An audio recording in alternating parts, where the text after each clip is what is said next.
look for the advocate queens, no? Yung may mga empowered Filipina na kung saan they also empower their fellow Filipina at the same time being inspiration to the children of tomorrow.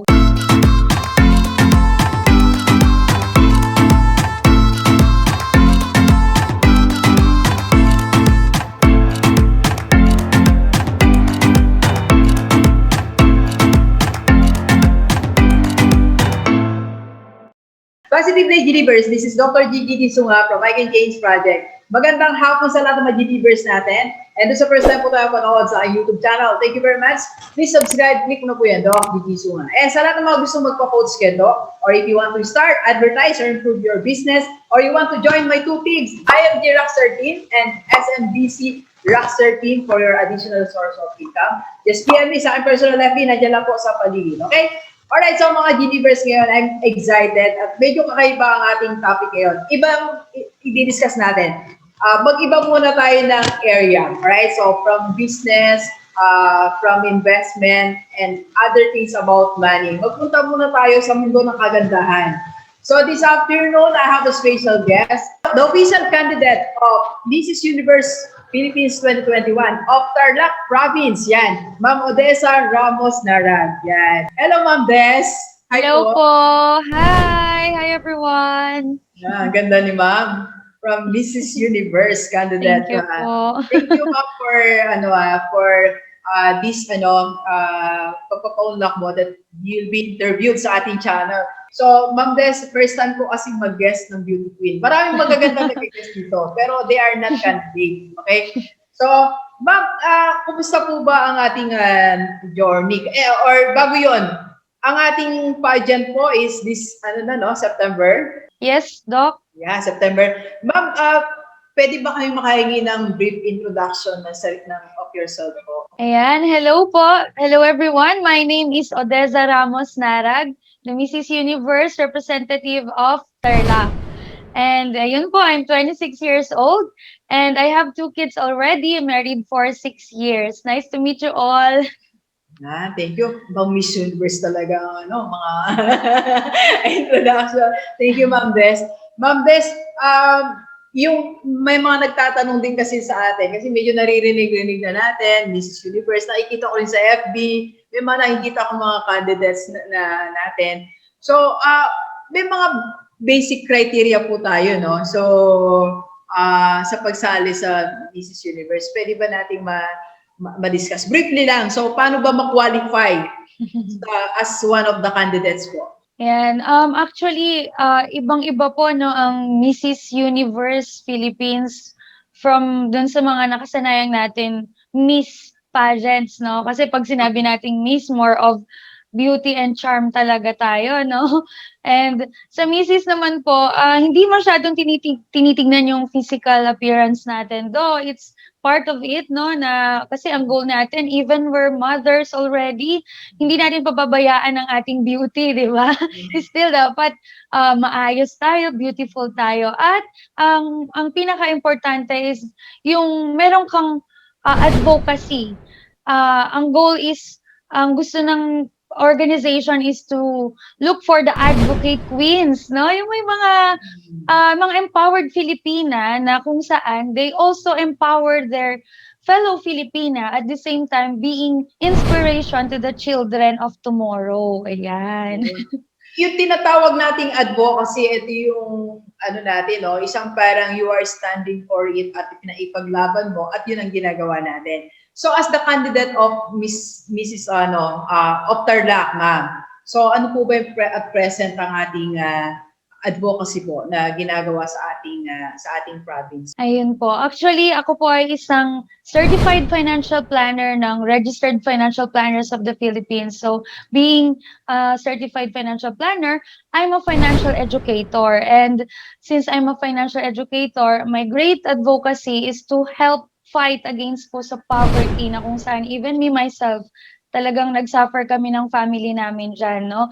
And I really want to help and reach more Filipino families together with our company na International Marketing Group na kung saan makapagturo po tayo paano yung wise money management strategies. So eventually, I could be the aid and maging help na masabi nating mawakasan itong kahirapan po na talamak sa ating bayan. Ayun po.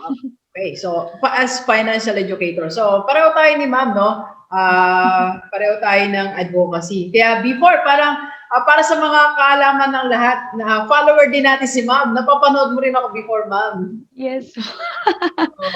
Yes po, opo. Actually, one of the people na talagang nilook up ko po in order for me to decide ba kung tama ba na kasi sinacrifice ko po yung aking career talaga as a government employee to be a full-time financial educator. Actually, isa si Doc Gigi Sunga, idol, na ating pong sinubaybayan yung mga vlog niya, di ba? Ano ba talaga tong company na to? Ano ba yung pinapasok ko? Ayan, and I'm so grateful with that, Doc Gigi. Wow, thank you din, ma'am. Thank you din po. Speaking of to end poverty, ma'am. So, nabanggit mo kanina, para may pinagdaanan din tayo, no? Paano ba yung journey mo from poverty to have financial freedom, ma'am? Ayun po, ako po kasi ay lumaki sa broken family. We were raised by my mom. Tatlo kaming magkakapatid, no, since I was 5 years old. And syempre, never easy po for a single mom na gawin, lalo na wala po siyang permanent job. Kumbaga, isa po siyang vendor, ganyan, no, nagtututor. Hindi siya employed, no, talagang hinanapan niya lang po ng paraan upang makapag-provide siya sa aming needs. So, dumating po tayo sa point na sa pag-aaral, medyo kahit nasa public school tayo, medyo nahihirapan itustusan. I remember graduating po ako noon, yung 2,000 plus na binabayaran for yearbook, graduation fee, etc., no? Hindi ko po afford. And then I asked my advisor pa kung pwede ba kung wag na sumama po sa graduation picture, pati sa marcha, no? Even po, president po ako ng star section nun and isa po ako sa mga top achiever ng classes. Talagang gano'n po kahirap, no? And for me to be able to finance yon, ang ginawa ko po, nagtinda po ako ng empanada. I'm very proud of it, no? Kasi every one empanada, 15 pesos yon way back 2010. May 3 pesos ako, o 'di ba? Kung makabenta akong 20. Po? Ilang empanada to pay the 2,000 pesos? Di ba, ilang empanada yung kailangan ko? Kasi 3 pesos lang po ang tubo ko per empanada, no? Suki ko yung mga classmate ko, mga teachers ko. And alam niyo po, maliban pa dun sa pagtitinda ko pong empanada, during that time, namamasukan na po akong kasambahay kasi half day lang po kami. Tumakas po ako kay mami ko, hindi ako nagpaalam na mamamasukan ako kasi alam ko hindi siya papayag. Pero I really have to do something kasi ako po yung panganay di ba? Gusto ko namang may matapos po ako talaga nung time na yun. So, to cut the long story short, ayan na, no? Through that empanada girl story, nakapag-graduate po tayo, nakasama tayo sa pagmamarcha.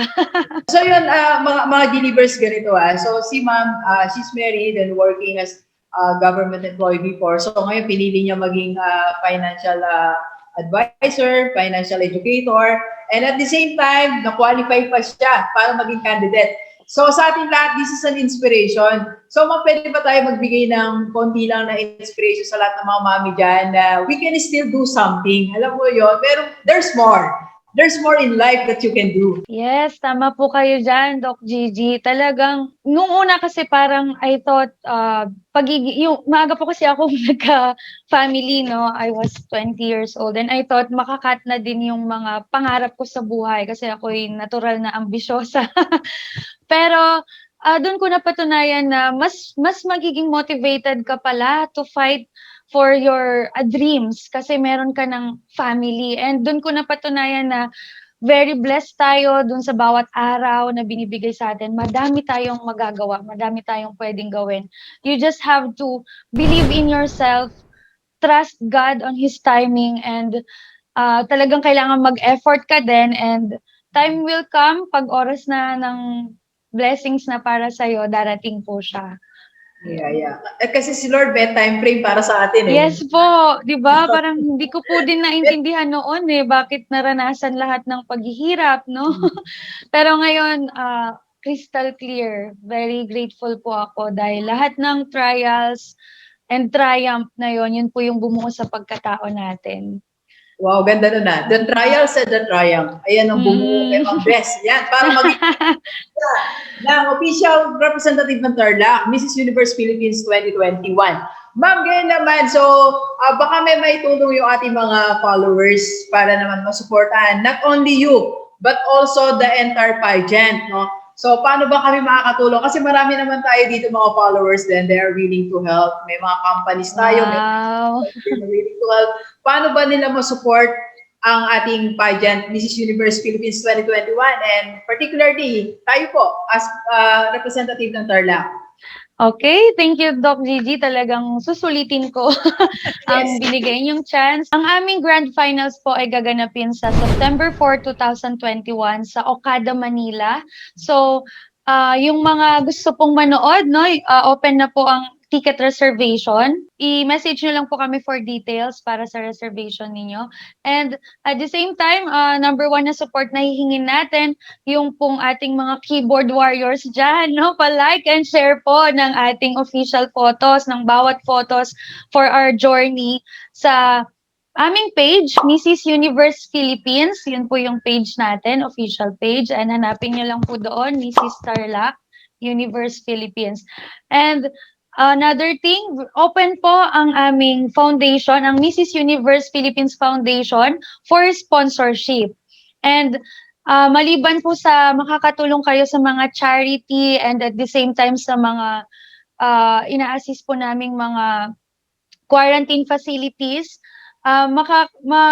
makakatulong po talaga kayo na mapalago namin itong organization at makapag-reach out po tayo sa community with your generous sponsorship. In return po, ipopromote po kayo ng aming organization. So alam nyo naman, bet na bet sa Philippines ang pageantry, no? So it's a good platform in order for us to advertise our company. So, pwedeng individual and company ang sponsorship? Yes po. Pagdating po sa pag-individual po ang sponsorship ninyo, I have a partnership with Right Magazine. Okay. Yan po yung official partner ko po. We will publish you doon po sa aming Right Magazine issues. And at the same time po, ako din po, pwede nyo po akong imbitahan sa inyong mga establishment para ma-promote po natin yung mga establishment ninyo. Yun. Okay. So, ma'am, kanino ba sila mag-message? Pwede ba, para hindi na sila dumaan sa atin? So, kanino ba sila didirect or sa iyo na? Paano nila, for those who want to be sponsors po? Pwede pong dumirekta na lang po sa akin. Okay po. Profile ni ma'am. So, nandiyan ang profile ni ma'am. Lagay na lang natin. Okay po. Ilalagay na lang po ni Doc. Yeah. Thank you, Doc. Doc. May voting ba tayo? Kailan ba ma-open ang voting natin? Para po sa voting natin, mga end of July, may mga official photos na po na ipapalike. Abangan natin sa page. Ayan. Okay. Ang page natin, ma'am, ang official page po natin. Mrs. Universe Philippines Foundation. Ayan po yung ating page. Thank you, Ma'am Des. Meron ka pa ba last message sa ating mga kababayan? Kasamahan po natin. Thank you talaga sa opportunity na to. And siguro last message ko sa mga nakikinig, never stop dreaming. For me po, parang pangarap lang siya noon nung bata pa tayo. I even promised my high school teachers na babalik ako to bring pride doon sa aming school, no? I never thought 10 years after, eto tayo, no, na hindi lang po yung school yung aking binibigyang honor, kung hindi ang buong probinsya po namin sa Tarlac. Yes. And that signifies, I'm a living proof na lahat po ng dream and lahat ng prayer po pinapakinggan, and may tamang panahon si Heavenly Father to answer those dreams. Ayan. So, thank you po. Yeah, so mga Gigi-verse, ang ganda ng mensahe ni ma'am.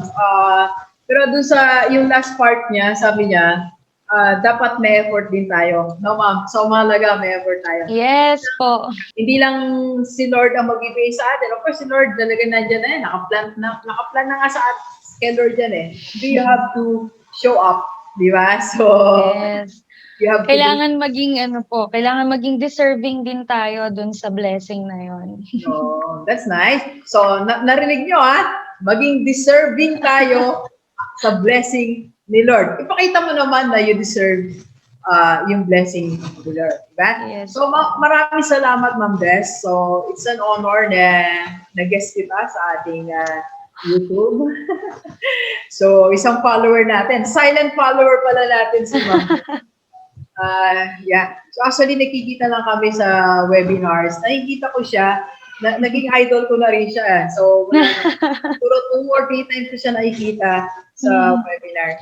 So, in behalf of IMG Rockstar team and SMD Millionaires Club ni Ma'am Jen Pinto, congratulations, Ma'am. We are proud na one of our members, representative or run in this position po to be one of the candidates. And we're praying na you enjoy. Enjoy lang. Yes po. You enjoy and may you can influence more people para ituloy yung advocacy nila sa buhay. Kahit saang estado ka, anong estado mo sa buhay. Single, married, you can still do something good in your life. Thank you, Ma'am Bess. Thank you so much. Thank you, Doc Gigi. Thank you po, Rockstar team. Okay, so bago tayo mag-end, Gigi-verse, reminder lang natin for 2 important things. So you can be sponsor, pwede natin supportahan si Ma'am Des and yung mismong pageant. So maybe one of their sponsors. So PM ka na lang kay Ma'am, nandiyan na kayong profile picture. Dumirekta ka na po sa kanya. And wait natin if you the right time to vote. And please like and share ang official page ng Mrs. Universe Philippines 2021. Alright. So, thank you very much. Thank you again, ma'am. Okay, so please share this video sa lahat ng mga kaibigan natin, kahit OFW o dito sa Pilipinas, para sama-sama tayo, mabago tumulan nating buhay. Thank you very much, Gigi. Enjoy the rest of the day and Let's go! Let's go!